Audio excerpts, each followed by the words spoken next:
Aleluia, aleluia, em honra e louvor nós iremos cantar ao Senhor. Olá pessoal, Edivaldo mais uma vez.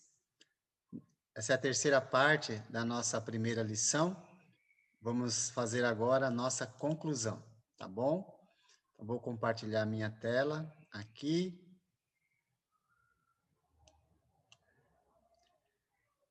Ok. E falaremos agora, então, das teologias falsas. Nós falamos de alguns tipos de teologia que existem, não é? E agora apresentaremos aí alguns tipos de teologia falsa. É importante a gente falar sobre isso, até porque hoje nós temos algumas teologias que não se encaixam naquilo que a Escritura nos apresenta, tá bom? Então vamos lá. Alguns tipos de teologias falsas. Por exemplo, o materialismo. O dinheiro e a existência física são maiores que Deus. Ou são colocados como se você não tiver isso, você então não é um verdadeiro cristão, não é? E a teologia da prosperidade se encaixa muito bem nisso. Porém, o materialismo é idolatria. Nós devemos sempre colocar Deus em primeiro lugar e não as coisas deste mundo, né? Jesus disse, olha, vocês não podem servir a Deus e ao dinheiro. Então, se você ouve falar de forma incessante somente desse assunto em qualquer culto que você vai, então fique atento, porque o alvo ali não é você, o alvo ali é o que você tem. Então, fique atento a isso. Devemos lembrar também que o fim do materialismo é a destruição. Toda a matéria será destruída. É o que Pedro vai dizer na sua segunda carta, onde está escrito, olha, o dia do Senhor, porém, virá como ladrão. Os céus desaparecerão com um grande estrondo, os elementos serão desfeitos pelo calor, e a terra e tudo que nela há será desnudado. Visto que tudo assim será desfeito, que tipo de pessoas é necessário que vocês sejam? Vivam de maneira santa e piedosa, esperando o dia de Deus e apressando a sua vinda. Naquele dia os céus serão desfeitos pelo fogo e os elementos se derreterão pelo calor. Todavia, de acordo com a sua promessa, esperamos novos céus e nova terra onde habita a justiça. Tá bom? Então tudo será desfeito, gente. Então a gente precisa entender, Deus não está contra o fato de nós prosperarmos. Longe disso, porque a prata e o ouro pertencem a Ele. É Ele quem nos abençoa, é Ele quem nos dá para administrar. Mas o foco da nossa vida não é isso, ou não deve ser isso, tá bom? Então, o materialismo, ele é condenado na Escritura. Mas também nós temos uma teologia falsa, que é o humanismo secular, onde o homem se apresenta como maior do que Deus, a ponto de mudar até os ensinos que tem na palavra de Deus. Não muda a palavra, não é? Mas muda aquilo que a palavra diz na forma como ensina. E nós estamos vendo muito isso em nossa época, tá bom? Nós estamos vendo muito isso em nossa época. O humanismo é idolatria, tá ok? Em Romanos 1, 23 e 25, nos diz, e trocaram a glória do Deus imortal por imagens feitas segundo a semelhança do homem mortal, bem como de pássaros, quadrúpedes e répteis. Trocaram a verdade de Deus pela mentira e adoraram e serviram a criatura em lugar do Criador, que é bendito para sempre. Amém. Então é importante a gente lembrar que o humanismo é idolatria. Então nós queremos que você siga Jesus. Jesus, o nosso Messias, o Cristo, aquele que morreu por cada um de nós, tá bom? Eu não quero que você me siga de modo algum. Eu quero transmitir a palavra de Jesus para você, para que você siga Jesus. E eu tenho certeza que você seguindo Jesus e eu seguindo Jesus, nós viveremos em harmonia no que diz respeito à sua palavra, porque nós a seguiremos. Não ficaremos criando modismos para a igreja, de modo nenhum, não é? Tá bom? O humanismo ignora Deus e faz com que o homem seja o centro do seu amor. Nós vemos muito isso hoje, não é? Onde o mundo gospel, né, com seus shows, né, intitulados cristãos, que na verdade de cristão não tem nada, porque exalta o homem e não a Deus. Então fique atento. Então jamais essas pessoas compreenderão o que significa amar a Deus e ao próximo como a si mesmo. Deus é o centro de todas as coisas, não o homem. Então guarde isso e cuidado para não cair nessa teologia falsa, tá bom? O humanismo ensina os preceitos dos homens, tornando vã a sua adoração a Deus. Jesus disse para os fariseus naquela ocasião, lembra que os fariseus gostavam, né, de posição, gostavam de aparecer, né, na linguagem popular nossa, tá bom? Mas Jesus disse para essas pessoas o quê? Este povo me honra com os lábios, mas o seu coração está longe de mim. Em vão me adoram. Seus ensinamentos não passam de regras ensinadas por homens. Mateus 15, versos 8 e 9. Tá bom? Então, espero que você leve em consideração a palavra de Deus. Agora, nós temos também, em nossa época, o cristianismo desencaminhado. Gostaria de lembrar que Jesus não fundou nenhum tipo de religião. Nem os apóstolos também. O que eles fizeram, na verdade, foi dar continuidade na pregação de Jesus. É isso que nós devemos fazer, não é? Aquilo que nós chamamos cristianismo, na verdade, surgiu na história, mas Jesus não fundou nenhuma religião. É bom a gente deixar bem claro isso, tá bom? E o cristianismo, esse nome que foi dado àquilo que Jesus iniciou, não é? Tá ok? Foi dado ao que Jesus iniciou, na verdade foi desencaminhado, e é o que nós temos hoje, não é? Por quê?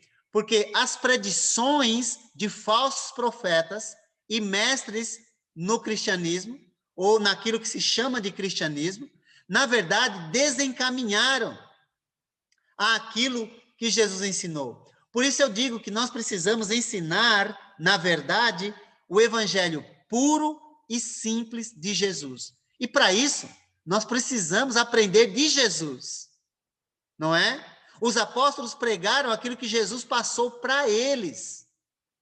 E graças a Deus que eles fizeram um bom trabalho, porque senão nem isso nós teríamos hoje. O registro, não é? Porque a história muitas vezes é triste daquilo que se chama de cristianismo. Então, as experiências pessoais jamais podem sobrepujar a palavra revelada, pois ela é suficiente para as nossas vidas. A palavra de Deus é suficiente para mim. Espero que seja para você também. Porque se a palavra é suficiente, você percebe os falsos mestres, os falsos profetas, que querem desencaminhar as pessoas através das suas teologias falsas, tá bom? O aparecimento de falsos mestres e divisões do primeiro século já desenhava a história que se seguiria. Falsos mestres nunca foram e nunca serão novidade na história do povo de Deus. Não, sai do meio do povo de Deus. Tá bom? Então, cabe ao povo discernir a voz de Deus em sua palavra da voz da consciência do falso profeta, que usa a palavra de Deus. Sabe que uma coisa, um falso ensino que tem, gente, e que você precisa ficar atento? Olha, cuidado com essa frase. Cuidado. A palavra de Deus se renova. Isso é ensino falso, gente. Não existe isso. A palavra de Deus não se renova. Ela é sempre a mesma. Ela é sempre a mesma. Agora, o que se renova, aí eu posso dizer para você, o que é que se renova? Espero que você saiba, não é? Mas se você não souber, você vai saber agora, tá ok? O que é que se renova? A palavra não se renova, tá bom? Não se renova. Então, a palavra de Deus é sempre a mesma. Sempre a mesma. Então, cuidado com essa palavra que parece, ela é tão bonita, não é? Mas é tão falsa. Porque a palavra de Deus não se renova. Agora, tem algo que se renova. E que se não fosse isso, nós não estaríamos aqui. Em Lamentações 3, 21 e 22 diz: todavia lembro-me também do que me pode dar esperança. Graças ao amor do Senhor é que não somos consumidos, pois as suas misericórdias são inesgotáveis. Renovam-se a cada manhã. Grande é a sua fidelidade. O que é que se renova? As misericórdias do Senhor. A palavra não. A palavra é sempre a mesma. Então, cuidado com esse ensino também, tá bom? Isso é ensino de falso profeta. Agora, o apóstolo, nos fez um alerta, olha, e que alerta. Imagine um anjo descendo aqui agora, gente. O que é que nós devemos dizer para esse anjo? O que é que nós devemos dizer para ele? Leia sua Bíblia, em Gálatas 1, 8. Pois Paulo diz, mas ainda que nós, ou seja, eu e os apóstolos, ou mesmo um anjo vindo dos céus, preguem um evangelho diferente daquele que lhes pregamos, que seja amaldiçoado. Se na sua Bíblia tiver anátema é a transliteração da palavra grega, que significa digno de maldição. Não aceite. O anjo falou, não sei o que Deus mandou dizer. Nada disso, gente. Isso daí, na Escritura hoje, Deus fala conosco por intermédio da sua palavra. Tá bom? Espero que você fique satisfeito com isso, com a palavra de Deus, né? E não com o que esta tagarela está falando para você. Tá bom? Enfim, as consequências da falsa teologia. A morte do homem e a maldição da terra são resultado da falsa teologia, não é? Deus disse que o pecado traria morte lá no jardim do Éden. O que o diabo disse? Não vai morrer não. Não, você pode praticar o que você quiser que não vai morrer não. Pois é, a falsa teologia mata o homem, traz maldição para a vida do homem. E o homem, às vezes, nem percebe ou não quer perceber. A falta de conhecimento da verdade de Deus e a negligência ao que ele falou traz destruição. Oséias 4:6. O meu povo perece por falta de entendimento. Ou conhecimento. Pode ser as duas traduções. E, consequentemente, a perda da salvação. Uma vez que nem todo que me diz Senhor, Senhor, entrará no reino dos céus. Já lemos isso anteriormente, não é? Tá bom? A palavra de Deus nos foi deixada para que possamos examinar. Em 1 João 4:1 está escrito: examinar os espíritos para ver se eles procedem de Deus, porque muitos falsos profetas tem saído pelo mundo.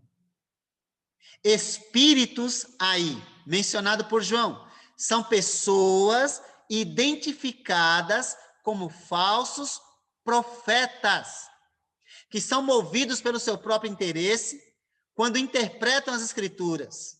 Portanto, nós devemos sempre lembrar que nenhuma profecia da Escritura provém de interpretação pessoal, pois jamais a Escritura teve origem na vontade humana, mas homens falaram da parte de Deus, impelidos pelo Espírito Santo. Tá bom? Não provém de interpretação pessoal. Vamos respeitar o que está escrito. Para concluirmos essa lição, Efésios 1:3 afirma que Deus, o Pai, nos abençoou com todas as bênçãos espirituais nas regiões celestiais em Cristo. 2 Pedro 1:3 adiciona: seu divino poder nos deu tudo de que necessitamos para a vida e para a piedade, por meio do pleno conhecimento daquele que nos chamou para a sua própria glória e virtude. O que nós mais precisamos, gente? Deus nos deu tudo o que precisamos por meio da sua palavra. Vamos ficar com ela, não é? Ele nos deu tudo, ele nos abençoou com todas as bênçãos espirituais. O que nós precisamos mais? Não é verdade? Espero que você fique satisfeito com isso. Com a palavra de Deus, é óbvio. Nas Sagradas Escrituras temos um registro perfeito e completo de todas as revelações sobrenaturais de Deus que precisamos para conhecer a Deus e fazer a sua vontade. Tomara que você esteja permitindo que a palavra penetre o seu coração, para que ela seja lâmpada para os seus pés e luz para os seus caminhos. Portanto, neste estudo de teologia bíblica, nós vamos procurar nos concentrar naquilo que se encontra nesta revelação especial de Deus, a Escritura Sagrada. O Eterno te abençoe e te guarde, e que nossa jornada ela seja tão boa quanto o nosso destino. Olá, pessoal. Edivaldo, mais uma vez. Terminamos mais uma lição e esperamos ter contribuído para o seu crescimento, para a sua maturidade. E se você tiver qualquer dúvida sobre esta lição que terminamos, que você possa nos escrever, use aí os meios de comunicação para fazer sua pergunta, e nós teremos prazer, dentro da nossa condição e capacidade, responder. Que o Senhor te abençoe e que você continue firme, dando continuidade no curso, a fim de que nós possamos continuar crescendo juntos, na graça e no conhecimento do nosso amado Jesus. Que Deus te abençoe e te guarde. Aleluia, aleluia, em honra e louvor nós iremos cantar ao Senhor. Em honra e louvor adoremos na santa presença do Deus Criador. Ergamos a voz, celebremos um cântico novo.